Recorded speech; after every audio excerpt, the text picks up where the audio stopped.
На их счету сотни спасенных жизней. Их вклад в развитие страны неоценим. Это уже традиция, когда герои России, люди самых разных профессий из разных городов страны собираются в Георгиевском зале Кремля. Каждый год в этот день тех, кто рисковал, боролся и шел до конца, благодарит глава государства.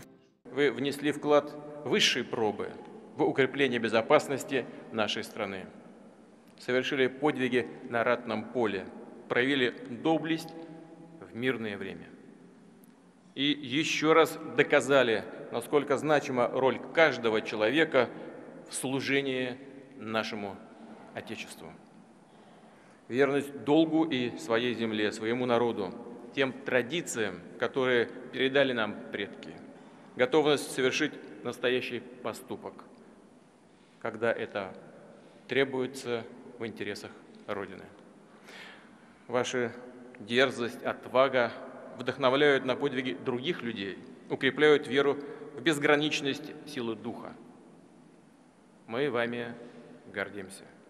Среди тех, кто внес неоценимый вклад в укрепление безопасности России, немало и чеченцев. Высокого звания Героя России в разные годы были удостоены 18 человек, многие посмертно. На торжественном приеме в Кремле более 400 героев, среди которых и глава Чеченской Республики Рамзан Кадыров вместе с соратниками.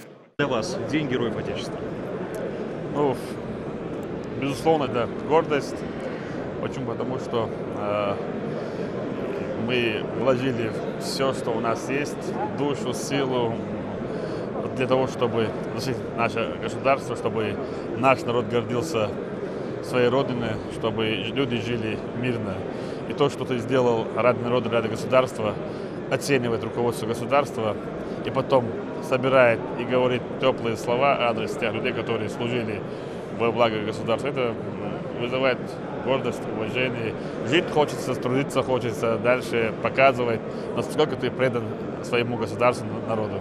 В беседе с журналистами глава Чечни рассказал историю своей награды высокого звания. Рамзан Кадыров был удостоен 10 лет назад за мужество и героизм, проявленный в служении интересам страны. Это были трудные годы для нашего народа и для моей личной жизни, так скажем. После гибели Ахмада Хаджи Кадырова прошло полгода, год времени, и президент подписал о присвоении Героя России. Ну, меня больше не за то, что там я проявлял, так сказать, героизм в бою.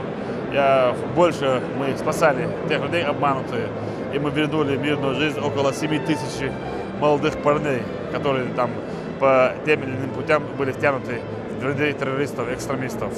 И больше за тех заслуг, которые мы там проявили, встречались с ними, выезжали в горы, в леса, вели переговоры с ними, спасали людей, тех, когда были заложники. Вот по общем, там, скажем так, оценен был наш труд президентом, Верховным Главнокомандующим.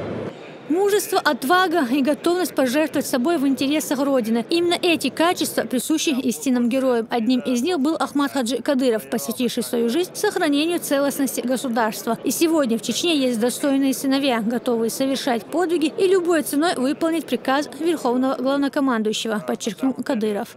Мы должны все объединиться в один кулак и сказать всему мировому сообществу, тем врагам, которые хотят развалить Россию, что мы единый народ, российский народ, не имеет значения русский, чеченец, татарин. Мы все едины, мы все братья, мы все должны защищать нашу родину и должны быть вокруг нашего национального лидера Владимира Путина. И ни один человек, ни одна государство не сможет сломить наш дух, потому что мы сильнее намного и во всех отношениях. А кто знает историю, тот знает, что те государства, которые сегодня грозят нам экономическом, они завтра могут то же самое, если они вдруг появится малейшая возможность разлада нашего народа, они из военной там, знаешь, путем постараются нас сломить. А мы этого никогда не допустим. Мы будем воевать, если будет приказ Верховного Главнокомандующего их территория. Зачем их ждать здесь в России? Россия должна жить спокойно. Я не хочу, чтобы плакали наши матеря, дети, жены. И я это все натерпел. Поэтому лучше, если война на другом, там, знаешь, конце. Там. Космонавты, спасатели, исследователи, но больше всего военных. Среди приглашенных на прием к президенту страны именно те, кто так или иначе, ежедневно рискуя жизнью, выполняет сложные задачи. В списке героев России сегодня больше 1000 человек. Ясмина Гацаева, Джамлел Хаджалиев. Новости.